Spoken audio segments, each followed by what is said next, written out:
Um pouco de linguística agora.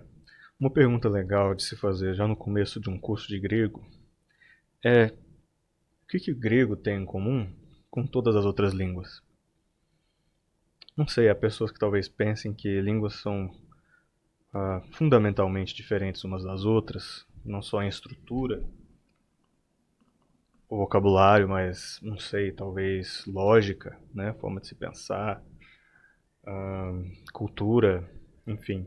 Outros talvez pensem, olha, é tudo basicamente a mesma coisa, só muda o que um substantivo tem em termos de pronúncia e de escrita. Ou só muda um verbo, como se refere a um determinado verbo, mas a gente pode traçar aí relações quase que de um para cada língua.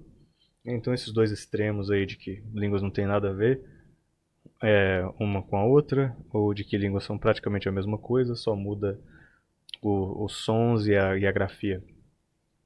E é, na verdade, um debate muito comum e bem antigo na linguística, tentar estabelecer qual que é, se é que há um denominador comum em todas as línguas, inclusive as línguas de sinais, né? E o Noam Chomsky, por exemplo, tratou um tanto disso, ele é um linguista bem famoso, e, claro, muita gente discorda da filosofia linguística dele, da gramática generativa e tudo mais, mas ele tratou dessa pergunta e outras pessoas continuam tratando. Recomendo esse vídeo que diz assim, o que todas as linguagens têm em comum, o que todas as línguas têm em comum. Ativa lá a legenda, né, a tradução automática do inglês e você vai gostar desse vídeo aqui. E aí, uma coisa que ele sugeriu e que outros linguistas sugerem é a capacidade da língua de fazer autorreferência, de, de se, digamos assim, copiar dentro dela mesma ou fazer referências a ela mesma enquanto uma frase se desenrola.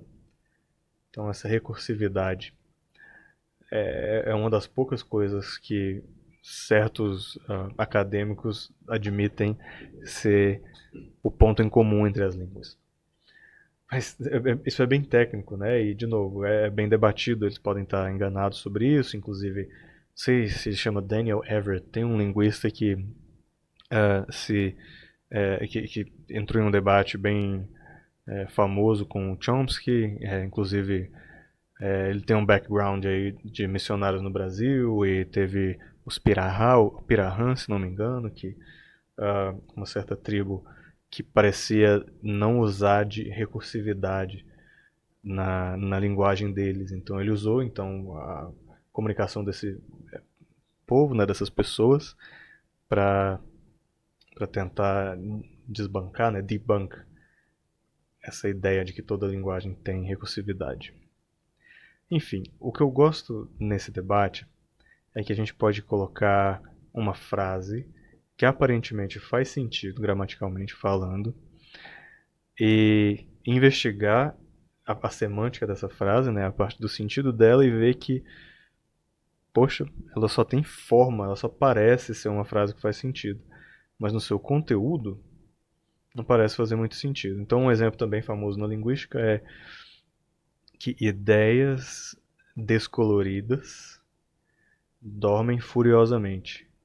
Ideias descoloridas dormem furiosamente. Quando você fala uma frase assim, a princípio você entra em contradições, né? Como dormir furiosamente, como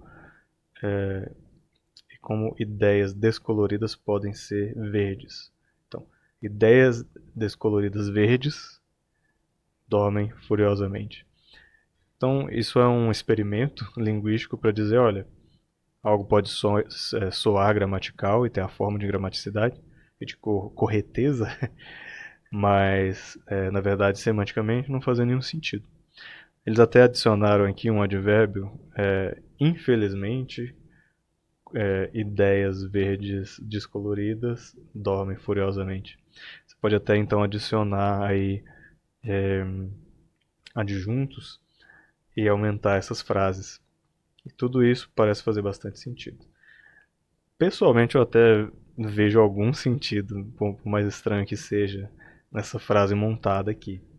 Eu consigo imaginar alguém dormindo com muita raiva, furioso, e uma ideia verde desbotada, por exemplo. Bom, não que ideias tenham cores, mas a gente está falando de metáforas de ideias, né?